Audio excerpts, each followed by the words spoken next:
रांची नाम के गांव में एक ठेले पर एक आदमी मटन चावल बनाकर बेचता था। वो एक बड़े पतीले में मटन करी बनाता था और पास ही एक और पतीले में वो चावल पकाता था। फिर दोनों को एक साथ एक थाली में डालकर लोगों को देता था खाने के लिए। लोगों का ये कहना था कि वो बहुत स्वादिष्ट होता था, इसीलिए ज्यादातर लोग वहाँ खाने के लिए आते थे।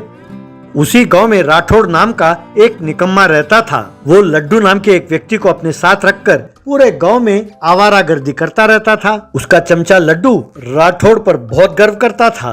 वे दोनों ठेलों के पास जाते थे और बेकार का खाना खाते थे, फिर फिल्म देखते थे, रात को शराब पीकर झूमते हुए घर लौटते थे। यही उनका हर दिन का काम था। क्योंकि सारा पैसा राठौड़ खर्च करता था, लड्डू उसके प्रशंसा का पुल बनता रहता था और राठौड़ मन ही मन फूलता जाता था।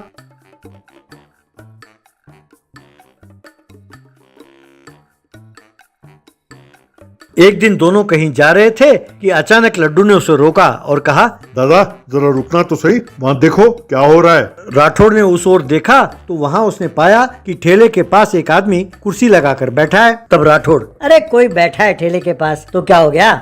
तब लड्डू, क्या बात हुई दादा, वो ऐसे कैसे बैठ सकता है। अरे इस गांव में आपका भी कोई नाम है, आप यहाँ से गुजर रहे हो तो उसे उठकर खड़ा होना चाहिए और आपको सलाम ठोकना चाहिए। बजाय इसके ये कुर्सी पर पैर पे पैर डाल के बैठा है। ये मुझसे देखा नहीं जाता। दादा आप जानते हो मेरे दिल को कितना ठेस पहुँचा है। राठौड़, दिल को ठेस पहुंचा है तो ठीक है, अब मुझे क्या करना होगा। लड्डू, कुछ खास नहीं दादा, बस 5 मिनटों के लिए आप उसके सामने एकदम ठाठ से बैठो, बस काफी है। तब राठौड़, अरे मूर्ख, वहाँ फिल्म का टाइम निकला जा रहा है, अब ये सब करने की क्या जरूरत है। तब लड्डू, अरे फिल्म का क्या है दादा, कभी भी देख सकते हैं, ये बहुत जरूरी है। तब राठौड़, अब तुम चाहते क्या हो, मैं जाकर उसके सामने बैठूं, इतना ही ना। चलो ठीक है। यार लड्डू, तुम मुझसे इतना प्यार करते हो। यूं कहकर उस आदमी के सामने एक स्टूल पर जा बैठा। बैठकर, क्यों, अब ठीक है ना।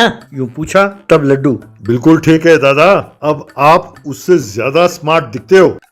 तभी सामने बैठा व्यक्ति अखबार खोलकर पढ़ने लगा। ये देखकर लड्डू, हाँ, हम भी ये सब नाटक जानते हैं। कहकर वो एक अखबार लेके आया और राठौड़ को देकर, दादा इसे पढ़ो, यूं कहने लगा। अखबार लेते हुए राठौड़, अरे मूर्ख, तू जानता है ना कि मैं पढ़ना लिखना नहीं जानता, अब मैं ये अखबार कैसे पढूं। तब लड्डू, अरे दादा पर वो तो नहीं जानता ना कि आप पढ़े लिखे नहीं हो, बस पढ़ने का नाटक करो।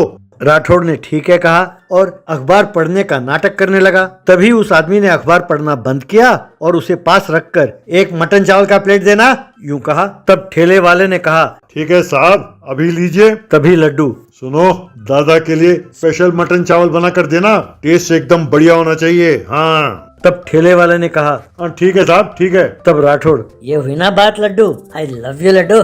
यूं कहा। तभी सामने बैठे व्यक्ति ने पैर पर पैर डाला। ये देखकर राठौड़ लड्डू की ओर देखने लगा। तब लड्डू, क्यों दादा, आपके पैर नहीं है क्या। तब राठौड़, किसने कहा नहीं है, मेरे भी 2 पैर हैं। तब लड्डू, तो देर किस बात की दादा, आप भी पैर पर पैर डालो। यूं कहा। तब राठौड़, अरे इसमें कौन सी बड़ी बात है। कहकर उसने भी पैर पर पैर डाला। क्यों, कैसा लगा। यूं पूछा। तब लड्डू, अरे एकदम बढ़िया दादा, बढ़िया, मैंने आपको इतने ठाठ से बैठते हुए कभी नहीं देखा। तभी सामने बैठा व्यक्ति अपने दोनों हाथों को सर के पीछे रखा और पीछे की ओर आराम से झुकने लगा। ये देखकर लड्डू, अरे दादा आप भी ऐसा ही करो। बस राठौड़ ने भी वैसा ही किया, लेकिन क्योंकि वो स्टूल था, राठौड़ एकदम पीछे गंदे नाले में जा गिरा। ये देखकर लड्डू वहाँ से भाग खड़ा हुआ। नाले से उठकर राठौड़ ने यहाँ वहाँ देखा। तभी उस कुर्सी पर बैठा आदमी खड़ा हुआ और कहने लगा, भैया वो मटन चावल कैंसिल कर दो, और वहाँ से चला गया। तब राठौड़, अरे कमीने लड्डू, मैंने तेरा क्या बिगाड़ा था, मैं चुपचाप सिनेमा थिएटर की ओर जा रहा था और तू मेरा ठाठ बनाने के चक्कर में मुझे यूं गंदे नाले में गिरा दिया। कमीने, तू चाहे जहाँ कहीं भी हो, मैं तुझे नहीं छोड़ने वाला। यूं कही रहा था कि तभी ठेले वाला, भाई साहब आपका मटन चावल तैयार है। तब राठौड़, क्यों रे, अब मैं तेरे लिए भी मजाक बन गया हूँ। ठहर जरा, आकर तेरी खबर लेता हूँ। कहकर कमर पर हाथ रखते हुए लंगड़ाते लंगड़ाते वो घर की ओर चलने लगा।